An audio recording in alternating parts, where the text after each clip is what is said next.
kalau awal-awal puasa, itu pasiennya itu boleh dikatakan stabil-stabil aja. Tapi pada pertengahan sampai akhir, ini melonjak, banyak sekali orang yang terganggu gara-gara puasanya, kira-kira begitu ya. Bahkan ada pakar yang mengatakan ini ada fase-fasenya gitu ya. Ada beberapa fase, fase pertama, fase kedua, fase ketiga, fase keempat selama 1 bulan itu gitu.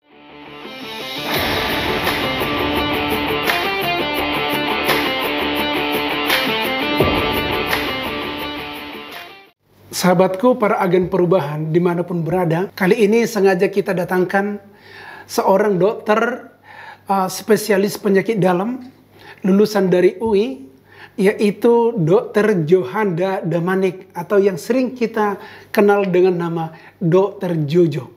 Ya, selamat datang Dr. Jojo di studio kami. Ya, terima kasih dok. Iya, ini kan di bulan Ramadan ini banyak sekali masyarakat yang membutuhkan informasi bagaimana dan apa konsekuensi daripada berpuasa bagi kesehatan kita. Benar dok. Iya, jadi oleh karena itu para pendengar kita sangat mengharapkan dan menunggu penjelasan mengenai puasa ini. Ya, jadi terima kasih sudah datang ke studio kami. Kami mau mendengarkan bagaimana penjelasan daripada puasa ini bagi kesehatan. Tapi sebelumnya dokter, saya kira dokter juga lebih bagus atau lebih enak untuk memperkenalkan diri dulu. Oke, baik terima bang. kasih. Ya pemirsa, perkenalkan nama saya Dr. Johanda Damanik atau biasa dipanggil Dr. Jojo, dan kebetulan saat ini saya salah satu dokter penyakit dalam di Rumah Sakit Citama ya di wilayah Kabupaten Bogor. Yang pada hari ini diminta untuk diminta Bang Sortaman untuk berbincang-bincang ya, sedikit berbagi mengenai manfaat kesehatan dan juga tips supaya tetap sehat dan mendapatkan manfaat kesehatan yang optimal selama bulan puasa Ramadan. Bulan Ramadan ini, ya. Oke, jadi kan begini, kita ini kan menjalani bulan puasa dan kita membatasi intake dalam tubuh kita. Ini dari segi kesehatan. Kira-kira bagaimana manfaatnya ini dan bagaimana kira-kira mekanismenya di dalam tubuh kita begitu? Oke bang, terima kasih atas pertanyaannya ya bang ya. Jadi memang banyak sekali penelitian yang sudah membuktikan ya bang ya bahwa bulan puasa Ramadan yang dilakukan selama 1 bulan penuh, tidak makan, tidak minum ya, dan tidak melakukan berbagai kegiatan lain itu dimulai dari matahari terbit sampai nanti matahari terbenam ya. Ada yang durasinya di berbagai belahan dunia, ada durasinya yang agak singkat, tapi ada juga yang agak panjang, lama ya, tapi lebih kurang 12-14 jam lah seperti itu. Nah ternyata memang diteliti banyak sekali manfaatnya ya untuk berbagai organ di tubuh kita ya bang ya. Karena memang nanti kan di bulan Ramadan ini sebenarnya kalau boleh diibaratkan ini bulan Ramadan ini adalah bulan peristirahatan. Sama kayak kita ya, kalau kita kayak ibaratnya kayak mesin mobil atau mesin apapun gitu ya, itu butuh namanya butuh rehat gitu ya. Sama kayak kita sehari-hari juga butuh rehat.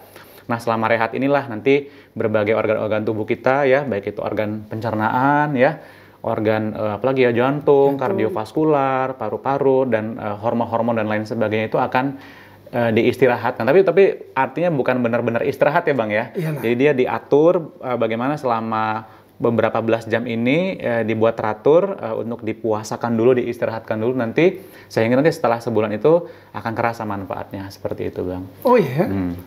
Jadi kalau 1 hari 2 hari kayaknya belum terlalu terasa ya, 1 bulan. Bahkan ada pakar yang mengatakan ini ada fase-fasenya gitu ya.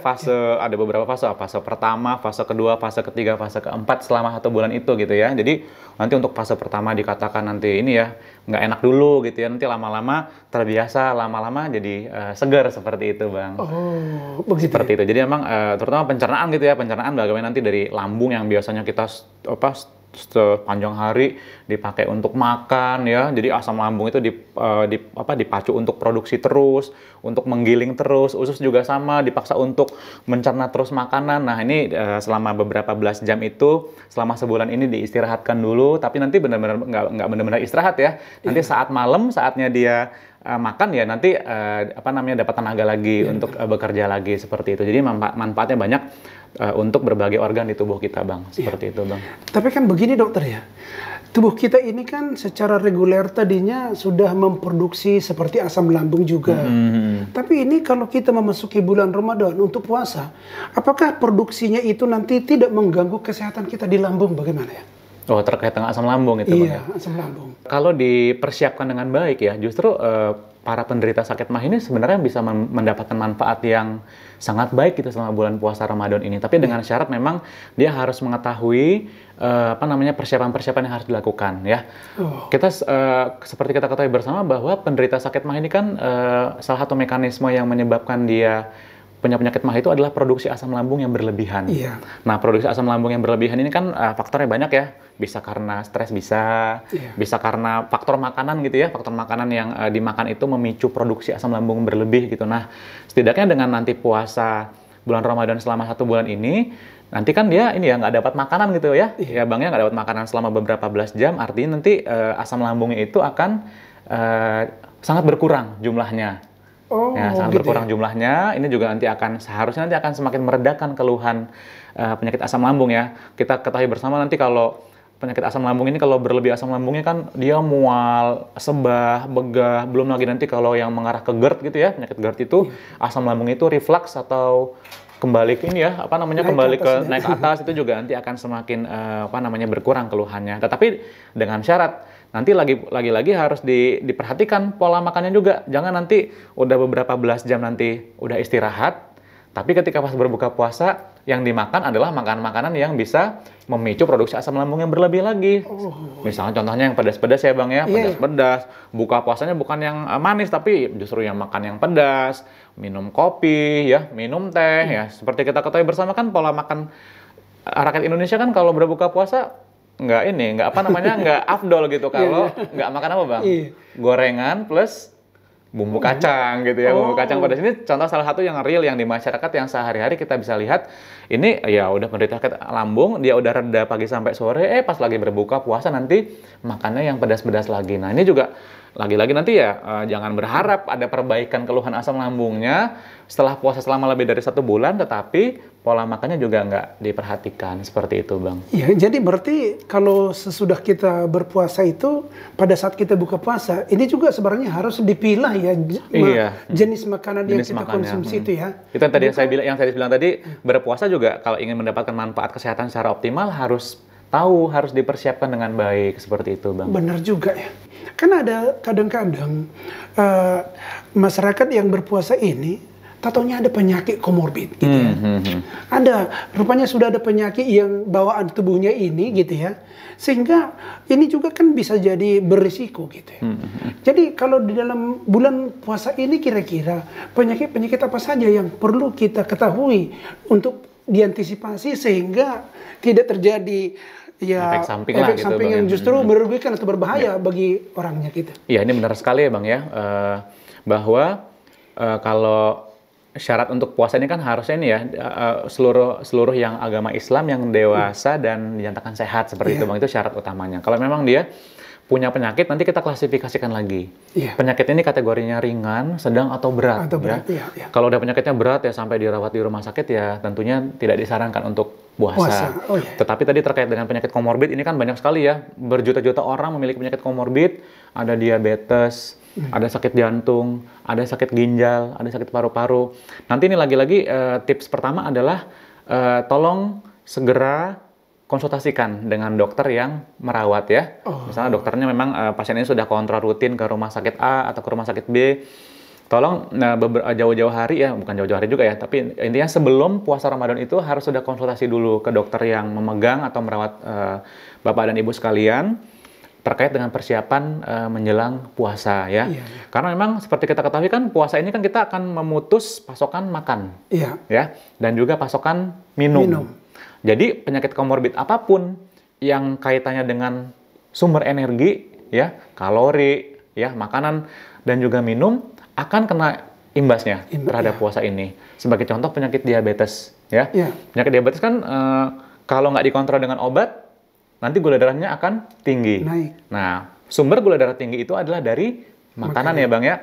Nah, sekarang masalahnya kan dia berapa belas jam ini dia tidak mengkonsumsi makanan sama sekali.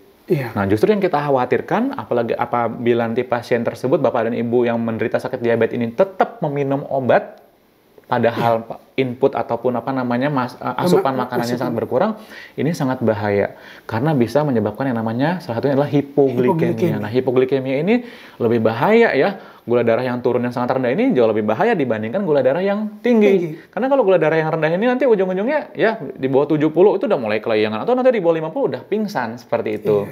Niat awalnya mau pengen sehat untuk puasa Ramadan, ujung-ujungnya nanti dirawat di rumah sakit seperti itu, Bang. Kita nggak mau seperti itu. Makanya tolong nanti dikonsultasikan ke dokter yang merawat bahwa saya mau puasa dan nanti akan diatur tuh ya, diatur. Yang diatur apa aja? Yang diatur nanti banyak tuh, mulai dari obat-obatannya, apakah perlu dikurangi ya dari segi dosis. Terus yang kedua, waktu minum obatnya juga nanti akan berubah tuh, Bang. Ada yang awalnya diminum pagi selama bulan puasa Ramadan akan di-switch menjadi malam. Ada yang 3 kali jadi 2 kali. Yang pakai insulin dosisnya akan dikurangi ya. Itu dari segi obat-obatan. Belum lagi nanti dari segi makanan. Makanan juga bagaimana nih? Nanti ada tipsnya tuh bagaimana biar resiko hipoglikemianya itu enggak terlalu tinggi ya, nanti diatur pola makannya. Makanya nanti mungkin pilihan makanan ketika pas berbuka, pas azan, pas sebelum tidur, sama nanti pas sahurnya. Ini baru dari segi diabetes loh, Bang. Banyak lagi penyakit-penyakit yang lain gitu nantinya ya gitu ya. Karena komorbid banyak jenisnya gitu. Banyak jenisnya. Belum lagi nanti kalau ngomongin jantung. Kalau jantung kan misalnya jantungnya udah Bapak dan Ibu masyarakat awam kan lebih mengenalnya pembengkakan jantung gitu ya. Ada gagal jantung, CHF nama penyakit medisnya. Ini juga kan terkait dengan minuman ya, jumlah minum yang dikonsumsi gitu ya. Nanti selama beberapa belas jam dia nggak minum, tapi nanti pas berbuka puasa minumnya jadi banyak sekali. Ini juga harus diwanti-wanti ya, karena nanti kalau penyakit jantung ini minumnya berlebihan ya, nanti berlebihan ujung-ujungnya nanti masuk ke rumah sakit nanti paru-parunya kerendam. Nah, itu bahasa yang sering sering didengar masyarakat awam gitu. Nanti datangnya nyesek, harus dioksigen, harus pakai obat yang kencingnya banyak dan lain sebagainya. Ini yang makanya saya lagi-lagi bilang pokoknya untuk orang yang punya komorbid, tolong selama bulan puasa Ramadan ini dipersiapkan sebelum puasa Ramadan itu ketemu dengan dokter atau bertanya ke praktisi kesehatan yang mumpuni untuk mempersiapkan diri supaya selama Ramadan tetap sehat dan juga mendapatkan manfaat yang optimal seperti itu, Bang. Iya, betul juga. Oke, tapi kalau seandainya begini ya, dokter ya. Kita kan tidak tahu penyakit itu pada awal kita mengikuti puasa, ya kita itu layak untuk mengikuti puasa. Tapi ternyata di perjalanan itu ada terjadi perubahan-perubahan atau seperti ini kok jadinya saya merasa enak aja kok sekarang sudah tidak lagi nggak nyaman begitu. Itu kira-kira apa yang harus dilakukan begitu? Ya, jadi intinya pas di awal-awal oke-oke aja meskipun gitu, dengan komorbid gitu ya, Bang ya. Tapi kok di pertengahan jalan justru makin nggak enak gitu ya. Nah, itu lagi-lagi ya kalau kasusnya seperti itu mungkin ada yang salah gitu, Bang ya. Ada salah mungkin dengan persiapannya atau selama menjalani prosesnya itu gitu ya. Contohnya tadi misalnya orang yang punya sakit mah gitu, Bang ya. Yang sakit mah dia udah pas awal-awal mahnya nggak kambuh ya. Tapi pas nanti udah di pertengahan kok mahnya makin parah gitu. Karena kemarin juga saya ada beberapa pasien juga gitu ya. Pas 3 hari pertama bagus, tapi pas udah hari kemarin masuk dengan keluhan perih, muntah-muntah dan lain sebagainya. Akhirnya setelah digali, ya itu tadi lagi-lagi perilaku makannya tuh, Bang. Di sini lagi masalahnya. Gorengan pakai sambal kacang gitu ya. Kan bumbu kacang itu kan sambal. Ini kan sesuatu yang sering sekali di masyarakat kita gitu ya. Makanya kalau penderita sakit mah itu kan lambungnya itu bisa dibilang lambung itu sensitif. Orang kalau udah ngomongin dibilangnya sensi gitu ya. Kita ada orang sensi gitu, disenggol dikit aja marah gitu kan. Nah, lambung juga sama. Jadi udah lambungnya seharian tuh kosong.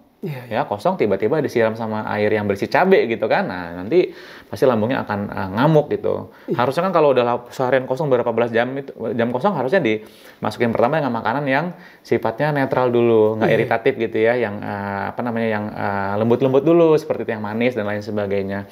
Nah, setelah digali ternyata memang seperti itu. Makanya nanti tolong dievaluasi lagi. Kok di awalnya bagus, tapi di tengah-tengahnya nanti nggak bagusnya. Dilihat lagi nih, kalau komorbidnya tadi lambung, tolong lihat pilihan makanan sama minumnya. Jangan-jangan pas malam minum kopi. Atau banyaknya minum teh. Ini teh juga cukup sering tuh, berbukanya pakai teh, nanti sahurnya juga pakai teh, seperti itu ya. Terus makan makanan yang berbumbu ya, spicy. Orang yang sakit jantung, dilihat lagi. Dia jumlah minumnya berapa tuh selama bulan Ramadan itu. Karena kalau saking hausnya nggak terhitung nanti ya awalnya bagus, awalnya kering gitu jantungnya, tiba-tiba nanti kerendam air, nanti jadi nyesek lagi. Jadi tolong benar-benar dilihat dan dievaluasi lagi ya, apa namanya, yang dimakan apa, yang diminum apa, sama aktivitas fisiknya juga, Bang. Iya ya. Itu juga sangat penting gitu ya. Karena memang pengalaman kita di Rumah Sakit Citama ini, setiap bulan Ramadan itu, kalau awal-awal puasa, itu pasiennya itu boleh dikatakan stabil-stabil aja. Tapi pada pertengahan sampai akhir, ini melonjak, banyak sekali orang yang terganggu gara-gara puasanya, kira-kira begitu ya. Nah, berarti mereka itu juga harus belajar apa sebenarnya makanan-makanan pembuka atau penutup pada saat bulan puasa gitu ya. Ya, apakah kira-kira dokter ada bisa sampaikan tips kira-kira supaya mencegah atau menghindari terjadinya itu? Mana tahu ada tips makanan penutup atau pembuka puasa ini? Oke, Bang, ini agak kompleks nih ya karena beda penyakit ya. Oh iya. Beda ini juga gitu, beda pilihan. Tapi ya setidaknya secara umum untuk mah dulu. Untuk mah dulu ya. Ini secara umum untuk yang menderita sakit mah, tolong ya, baik berbuka maupun sahur. Tolong dihindari kalau bisa jangan makan ya mengandung cabai ya, cabai yang pedas-pedas dan juga spicy. Spicy itu artinya banyak bumbu rempah-rempahnya gitu ya, Bang ya. Iya. Misalnya seperti contohnya kari atau rendang yang pedas gitu ya. Itu dikurangi dan sebaiknya nanti kalau bisa makan inilah makan takjil atau makan pembuka itu ya inilah yang manis gitu ya. Yang manis. Pilihannya banyak orang kalau Indonesia kan budayanya apa ya? Makanannya kolak misalnya atau es campur bisa gitu ya, atau ya kurma juga boleh seperti itu, atau misalnya bubur kacang hijau, bubur sumsum dan lain sebagainya. Terus hindari juga selain yang pedas dan spicy tadi, yang kopi ya, lalu teh juga kan sebenarnya bisa dikatakan sebagai adiknya kopi ya, mengandung kafein juga gitu ya. Terus makanan-makanan yang sifatnya asam ya, itu juga harus dihindari untuk menderita sakit lambung. Itu secara umum seperti itu, Bang, kalau untuk menderita lambung. Kalau untuk yang diabetes? Nah, diabetes nih. Nanti kan kalau tadi kan saya nyaranin yang manis-manis. Kalau diabetes juga justru ini kita sebaiknya menghindari yang terlalu manis gitu ya. Apakah tetap boleh misalnya makan kolak? Ya kalau misalnya bisa pastikan itu makan kolak ya, apalagi bikin sendiri, gulanya bisa diatur. Jumlahnya gula merahnya itu nggak masalah ya. Meskipun jumlahnya jangan banyak-banyak seperti itu. Kalau makan kurma boleh nggak ya? Barang beberapa biji boleh, nggak masalah ya. Bahkan sirup juga kalau sekedar ini ya, kan sirup kan juga ini ya kita bisa tentuin ya rasa manisnya manis-manis cuma sekedar manis sedikit aja atau apa namanya bisa manis banget juga bisa kita atur ya. Ini kan apa namanya ibaratnya kalau untuk yang udah kangen banget sama sirup kan ini bisa inilah bisa apa namanya bisa mengobati lah kerinduan terhadap minum sirup seperti apa. Jadi emang harus dikendalikan nih makan makanan yang banyak mengandung gula ya, intinya yang manis-manis dan juga banyak mengandung lemak ya, lemak seperti yang bersantan dan lain sebagainya. Untuk yang menderita sakit jantung ini juga lagi apa namanya yang asin-asin dikurangin karena kan kalau asin kan nanti akan naikin tekanan darah ya. Tapi bukan berarti nggak boleh makan yang garam, tetap boleh, tapi inilah apa namanya diatur bagaimana tidak terlalu asin.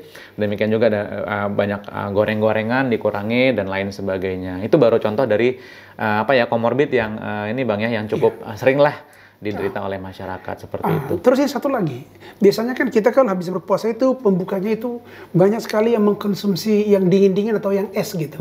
Itu kira-kira berpengaruh nggak ya kepada tadi kondisi kesehatan kita atau berdampak nggak itu atau cocok atau bagaimana itu ya? Kalau ngomongin es ini nih ya sebenarnya ini ya tergantung ya. Kalau misalnya apa namanya cuacanya lagi dingin gitu ya terus minum es lagi ya sebaiknya jangan gitu ya Bang ya. Cuma kalau yang dalam kondisi yang panas dan memang haus ya apa namanya dibolehkan lah ya. Tapi memang harus melihat juga ya. Tadi kalau ngomongin jantung sebenarnya kan yang lebih disarankan jumlah cairannya gitu ya. Jadi kalau mau minum es sebenarnya nggak masalah. Tapi terkadang kita kan ini ya kalau udah minum es itu nanti ya tambah lagi airnya dan lain sebagainya, ini juga nanti ujung-ujungnya akan total air yang dikonsumsi juga akan semakin bertambah seperti itu. Jadi bisa juga kita sambil belajar tetap dan juga memperhatikan kesehatan kita untuk menjalani bulan puasa ini biar benar-benar memberikan dampak yang sehat atau yang baik bagi kesehatan kita. Yang optimal. Iya Bang, benar Bang. Oke. Jadi ada lagi kira-kira yang dokter mau sampaikan dalam hal tips dalam puasa ini bagaimana? Ya, mungkin sebagai penutup ya Bang ya. Sebagai penutup, tipsnya adalah satu, jangan lupa ya persiapan ilmunya dulu ya. Dalam arti ilmu itu persiapan pengetahuannya ya. boleh baca di internet, boleh ya, nonton di YouTube boleh, atau bertanya ke dokter ya sebelum, mumpung ini masih di awal Ramadan, silakan datang ke dokter untuk menanyakan tips-tips supaya mendapatkan menjalani ibadah puasa ini dengan optimal, terutama dari aspek medis. Lalu kemudian yang kedua, persiapan fisiknya juga ya harus benar-benar optimal. Yang ketiga juga persiapan secara kejiwaan juga ya, karena memang bulan Ramadan ini bisa dikatakan cukup berat ya, karena berapa belas jam itu kan nggak makan tuh cukup berat, ditambah dengan aktivitas kita sehari-hari masih seperti biasa gitu ya, dan juga membutuhkan kesiapan mental juga. Jadi tolong persiapan ilmu, persiapan fisik, dan juga persiapan mentalnya untuk menjalani puasa Ramadan, sehingga pasca nanti bulan puasa ini badan semakin sehat, semakin bugar, seperti itu Bang. Mungkin dari saya sekian Bang untuk tips dan trik. Terima kasih Dr. Jojo ya, sudah memberikan ya pemahaman kepada pemirsa kita semuanya. Iya Bang. Ya sahabatku, dimanapun Anda berada, kita sudah mendengarkan penjelasan daripada Dr. Jojo mengenai persiapan kita dalam menjalani ibadah puasa kita ini. Dan itulah tadi persiapan yang sudah dijelaskan oleh Dr. Jojo. Dan ikuti penjelasan-penjelasan tentang penyakit-penyakit berikutnya dari Dr. Jojo dan juga dari rekan-rekan sesama dokter yang bekerja di Rumah Sakit Citama. Saya Surtawan Saragi, salam agen perubahan, tetap semangat.